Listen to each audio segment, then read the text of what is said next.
Hello नमस्कार दोस्तों। Recently क्या हुआ कि एक joint forum for central trade union की मीटिंग थी 22 मार्च के दिन, जिस दौरान में ये डिसाइड किया गया कि हम लोग नेशनल वाइड स्ट्राइक रखेंगे 28 और 29 मार्च, मतलब आज और कल।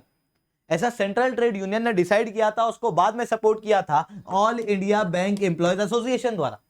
सवाल उठता है कि ये joint forum for central trade union क्या है और उसे ये बैंकों ने क्यों सपोर्ट किया इस नेशनल स्ट्राइक के अंदर, और ये स्ट्राइक क्यों हुई वो समझने की कोशिश करते हैं। सबसे पहले समझते हैं joint forum for central trade union ये क्या होता है। जॉइंट फोरम का मतलब एक ऐसी जगह जहां पर सारे सेंट्रल ट्रेड यूनियन मिलते हैं, जहां पर INTUC, AITUC, HMS, CITU जैसे कई सारे सेंट्रल ट्रेड यूनियन मिलते हैं, उसे हम लोग joint forum for central trade union कहेंगे। पर सेंट्रल ट्रेड यूनियन क्या है, तो पहले समझो ट्रेड यूनियन क्या होता है। देखो, सालों साल पहले एक प्रक्रिया थी जहां पर क्या होता था कि एक मालिकाना वर्ग हुआ करता था। मालिकाना वर्ग जो कहता था वर्कर लोगों को वही करना पड़ता था, जिसके कारण से कई बार वर्कर का शोषण होता था। ऐसे केसेस में वर्कर के अधिकारों की भी बात करना जरूरी थी। वर्कर के अधिकारों की बात कौन करेगा, तो कहा गया वर्कर खुद करेंगे। कहा गया कि वर्कर के एसोसिएशन बनाए जा सकते हैं, वर्कर्स को यह अधिकार दिया गया। और जो वर्कर के एसोसिएशन ऑर्गेनाइजेशन बने उन्हें हम लोग ट्रेड यूनियन या लेबर यूनियन कहने लगे। भारत के अंदर जो ट्रेड यूनियन आपको देखने को मिलते हैं, दे शुड बी ऑफिशियली, वो ऑफिशियली तभी होंगे जब वो ट्रेड यूनियन एक्ट 1926 के अंदर रजिस्टर्ड होंगे। ये तो ट्रेड यूनियन की बात हुई। अभी जो ट्रेड यूनियन है ये अलग अलग लेवल पे होते हैं। कई बार आपको ये लोकल लेवल पे दिखेंगे, कई बार इंडस्ट्रियल लेवल पे दिखेंगे, कई बार फर्म के लेवल पे दिखेंगे। पर जब यही छोटे छोटे ट्रेड यूनियन साथ में फेडरेशन बना ले और एक बड़ा ट्रेड यूनियन बना ले, इतना बड़ा कि वो नेशनल लेवल पे काम करे, तो उसे कहा जाता है सेंट्रल ट्रेड यूनियन। पर कितना नेशनल लेवल पे काम कर रहा है कब कहेंगे, तो उसके लिए कुछ मिनिमम क्राइटेरिया डिसाइड किया गया। कहा गया है कि एक ऐसा ट्रेड यूनियन जिसके अंदर 5 लाख वर्कर है, मिनिमम 4 राज्यों के अंदर वो काम करता है और 4 इंडस्ट्री को वो रिप्रेजेंट करता है, इंक्लूडिंग एग्रीकल्चर। तो ऐसे प्रकार का जो यूनियन है उसे हम लोग सेंट्रल ट्रेड यूनियन कहेंगे। आज के समय पे भारत में 12 सेंट्रल ट्रेड यूनियंस है। अब आगे समझने की कोशिश करते हैं कि ये क्यों की गई स्ट्राइक, बट उसके पहले आप लोग मेरे साथ मैसासीटेंट टेलीग्राम ग्रुप के ऊपर जुड़ सकते हो। क्लास की अपडेट PPT PDF आपको यहाँ पे मिल जाएगी। इसके अलावा रोज सुबह 8 बजे द हिंदू एनालिसिस की क्लास मेरे द्वारा लाइव ली जाती है, आप वहां पर ही मेरे साथ में जुड़ सकते हो। अगर आप लोगों को अनअकैडमी का सब्सक्रिप्शन लेना है तो इट्स हाई टाइम, क्योंकि अभी अनअकैडमी के सब्सक्रिप्शन के ऊपर 20% तक का डिस्काउंट चल रहा है और 3 महीने का एक्स्ट्रा एक्सटेंशन मिल रहा है विद द कोड SRC10। तो जाओ सब्सक्राइब करो, SRC10 कोड का यूज करो, जिसके बाद आप लोगों को पर्सनली मेरे द्वारा 1-on-1 मेंटरशिप मिलेगी। ठीक है, आप समझने की कोशिश करते हैं कि ये स्ट्राइक क्यों रखी गई। तो सेंट्रल ट्रेड यूनियन का कहना यह है कि सरकार की anti worker, anti farmer, anti people और एंटी नेशनल पॉलिसी के खिलाफ हम लोग विरोध कर रहे हैं।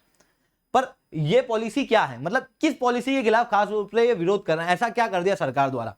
तो रिसेंटली कुछ स्टेप सरकार द्वारा लिए गए जिसके कारण से वर्कर क्लास जो है वो थोड़ा सा भड़का हुआ है। क्यों भड़का हुआ? अगर आप देखोगे तो एक चीज होती है एम्प्लॉयमेंट प्रोविडेंट फंड। जैसे मान लो मैं एक एम्प्लॉय हूं, मैं काम करता हूं, मैं अगर काम करने वाला व्यक्ति हूं, मैं अगर जॉब कर रहा हूं तो मेरी एक इनकम आती है, जिस इनकम के ऊपर मैं टैक्स भरता हूं। पर मेरे को मेरे जीवन में कुछ सेव भी तो करना है फ्यूचर के लिए, और वो सेविंग होना जरूरी भी है, क्योंकि वो यही सेविंग तो डिमांड क्रिएट कराती है मार्केट के अंदर। इस कारण से एक एम्प्लॉयमेंट प्रोविडेंट फंड बनाया जाता है, जिसे EPFO, employment provident fund organisation द्वारा चलाया जाता है, जिसके अंदर कोई टैक्स नहीं लगता अगर आप यहां पर निवेश करते हो। एक फिक्स अमाउंट होता है, 1.5 लाख रुपए तक लोग जो है वो निवेश कर सकते हैं और उसके ऊपर कोई इनकम टैक्स नहीं लगता। साथ में भारी ब्याज दर यहां पर मिलता है, 8.1% तक अभी ब्याज दर मिल रहा है। पर एक्चुअल में आप देखोगे तो 1991 में यह ब्याज दर 12% था। उसके बाद में यह ब्याज दर पिछली बार तक 8.5, 8.25% तक रहा, और अब ये कम होकर 8.1% कर दिया गया। मतलब एम्प्लॉयमेंट प्रोविडेंट फंड के ब्याज को, इंटरेस्ट रेट को लगातार कम किया जा रहा है, जिसके कारण से नुकसान किसको है? वर्कर को। तो वर्कर क्लास जो है वो विरोध कर रहा है, और वो वर्कर क्लास कहां पर है, उसका एसोसिएशन कहां है? ट्रेड यूनियन के अंदर। इतना ही नहीं, रिसेंटली आप देखोगे तो पेट्रोल के, LPG, केरोसिन और CNG के दाम बढ़ रहे हैं, जिसके कारण से ये लोग विरोध कर रहे हैं। वहीं कई सारे गवर्नमेंट इंप्लॉयज भी आपको विरोध करते हुए दिखेंगे, क्योंकि गवर्नमेंट इंप्लॉयज की बात करें तो कई सारी government undertakings, public sector undertaking, PSUs जो है वो प्राइवेटाइज की जा रही है, जिसका कंसर्न जो है वो डायरेक्टली वहां पर काम करने वाले वर्कर्स को हो रहा है, जिसके कारण से वो लोग भी विरोध कर रहे हैं। वहीं आप देख रहे हो तो बैंक ने इसको सपोर्ट किया। ये तो वर्कर की बात हुई, पर बैंक ने क्यों सपोर्ट किया? क्योंकि बैंक के लोग जो है वो विरोध कर रहे हैं बैंकिंग लॉज अमेंडमेंट बिल 2021 का। बैंकिंग लॉज अमेंडमेंट बिल 2021 क्या है? तो बैंकिंग लॉज अमेंडमेंट बिल एक शुरुआत है privatisation of public sector undertaking banks की, मतलब सरकारी बैंक को प्राइवेटाइज करने की एक शुरुआत है। क्योंकि निर्मला सीतारमन जो हमारी फाइनेंस मिनिस्टर है, उन्होंने रिसेंटली अपने बजट स्पीच के अंदर यह कहा कि 2 बैंक को प्राइवेटाइज किया जाएगा। किन बैंक को किया जाएगा नहीं पता था।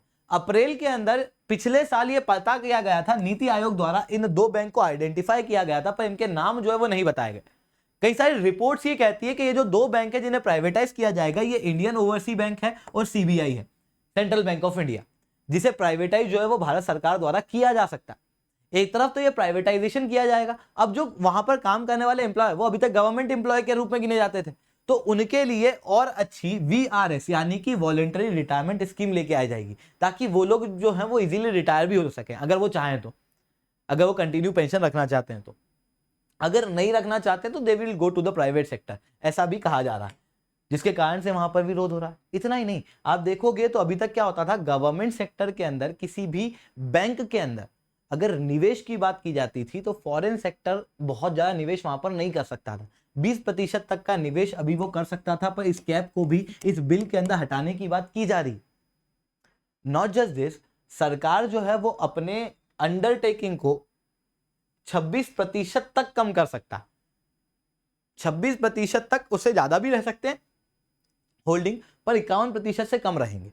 मतलब सरकार जो है वो चीजों को प्राइवेटाइज करेगा। अब डिपेंड किस पे करेगा, डिपेंड करेगा कि मार्केट कैसा है, डिपेंड करेगा कि कौन इन्वेस्टर्स आए, उनके ऊपर निर्भर कर जाएगा कि सरकार की अंडरटेकिंग इन बैंकों के ऊपर कितनी रहेगी, जिसके कारण से बैंक एसोसिएशन जो है वो यहाँ पर विरोध करते हुए दिख रहे हैं। वहीं ट्रेड यूनियन का कहना यह है कि railway, transport worker, electricity worker जो हैं वो इस स्ट्राइक के अंदर जुड़ने वाले हैं। रेलवे और डिफेंस सेक्टर इसको और बढ़ावा देंगे, जिसके कारण से यहाँ के वर्कर जो हैं इस स्ट्राइक को और बड़े पैमाने पर लेके जाएंगे। इनका कहना यह भी है कि अलग अलग सेक्टर जैसे कोयला, steel, oil, telecom, postal, income tax, copper और इंश्योरेंस सेक्टर भी यहाँ पर सपोर्ट जो है वो करने वाला है, ऐसा ट्रेड यूनियंस के जॉइंट फोरम ने कहा। वहीं भारत सरकार ने इसके खिलाफ क्या एक्शंस लिए हैं तो उसे भी हम लोग समझने की कोशिश करते हैं। तो भारत सरकार के अंदर आपको देखने को मिलेगा कई सारी राज्य सरकारों ने एक्शन लिए। कई सारी राज्य सरकार के अंदर जैसे वेस्ट बंगाल ने कहा है कि गवर्नमेंट ऑफिस खुले रहेंगे, जो गवर्नमेंट एम्प्लॉय आएगा उसको आना ही है। इस दिन जो है वो मैंडेटरी आपको अपनी ड्यूटी के ऊपर रिपोर्ट करना ही 28 और 29 तारीख को। वेस्ट बंगाल की सरकार ने क्लियरली कह दिया है। वहीं कई सारे राज्य की सरकार ने भी ये कहा है कि ये 2 दिन ऑफिस खुले रहेंगे, कोई बंद नहीं होगा गवर्नमेंट ऑफिस का।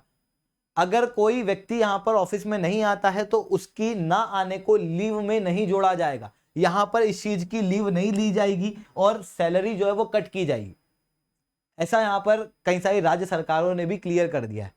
तो दोस्तों आज और कल के दिन ये वाली स्ट्राइक जो है वो होने वाली है। होप आपको चीजें समझ में आई होगी। आज के लिए इतना ही रखते हैं। लेक्चर अच्छा लगा हो तो लाइक करो, लेक्चर बहुत अच्छा लगा हो तो चैनल को सब्सक्राइब करो और नीचे SRC10 कमेंट करो। अगर आप लोगों को अनअकैडमी के ऊपर सब्सक्रिप्शन लेना है तो आप लोग कोड यूज कर सकते हो SRC10, जिसके बाद में आप लोगों को पर्सनली मेरे द्वारा 1-on-1 मेंटरशिप मिलेगी। तो दोस्तों आज के लिए इतना ही। जय हिंद, जय भारत।